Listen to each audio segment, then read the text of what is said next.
Calculus Unit 6, Lesson 3, the area of the region between two curves.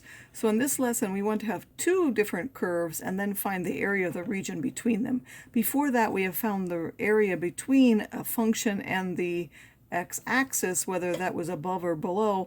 Now we want to find between two functions. So the definition of this area is if f is above g, then you can simply take f minus g and take the integral from a to b for that function if it's above in that whole region. So now to find the area between two curves, we have to sketch to know where one is above the other one. And then split up the interval if you need to, because you need to start with the one above, the one below. So this difference has to be positive. So in this particular picture, from A to C is below F here, and in this particular one from C to D, G is above F.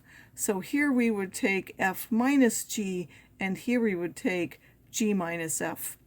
And sometimes it's easier to find the area by integrating with respect to y instead of x, and we'll do whichever one is easier, and we'll look at an example of that. So set up the definite integral to give the area between the two curves. So suppose we have y is x squared minus 6x and y2 is 0, which is just the x-axis.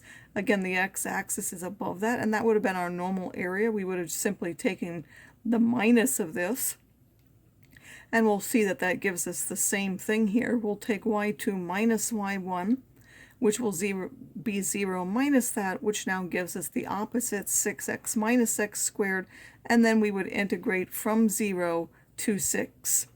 If we have y1 is equal to this quadratic and y2 is equal to this quadratic, if we graph them, we will see that y2 is always above y1.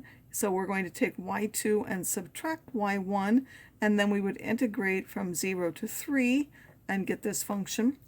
In this particular one, if we have y1, which is this function, and y2, which is the x-axis, well, in this part to the left of 0, y1 is the higher one, and in this part, y2 is the higher function.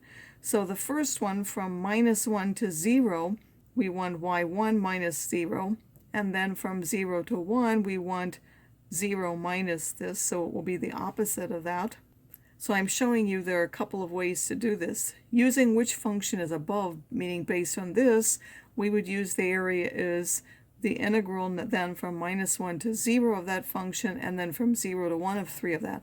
Well, what if we did from before?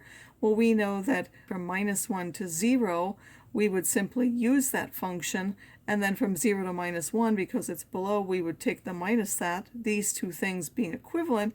And by symmetry, we could also do the fact that since this is an odd function and it's symmetric around the origin, both of them together have to be double either one. So if we take this one, we would double 3, and we would do the x minus the x cubed for that part because it's a negative.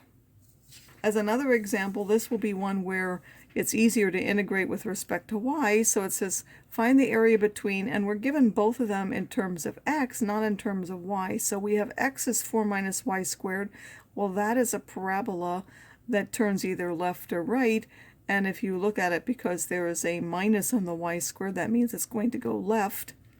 And we have x equals y minus 2, or y is equal to x plus 2. That's this linear equation. And we want to find those points of intersection. So if you do that, if you split this up, this part is y is the positive square root of 4 minus x, and this part is the negative square roots of 4 minus x. So that's solving this one for y. So we could integrate with respect to x. What do?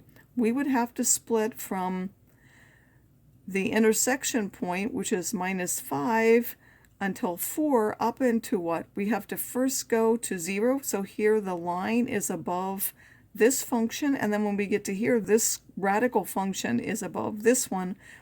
So from minus 5 to 0, we would have to take the line minus the negative square root, and then from 0 to 4, we would have to take the positive square root and subtract the negative square root and integrate that.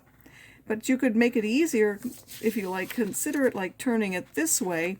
We see that this whole radical part is always above that whole line part, and the y's only go from here, which is -3, which is where they intersect, from -3 to 2, from the quadratic part, which in x is 4 minus y squared, minus the line part, which is y minus 2, and then differentiate with respect to y, and you'll see that you'll get the same area.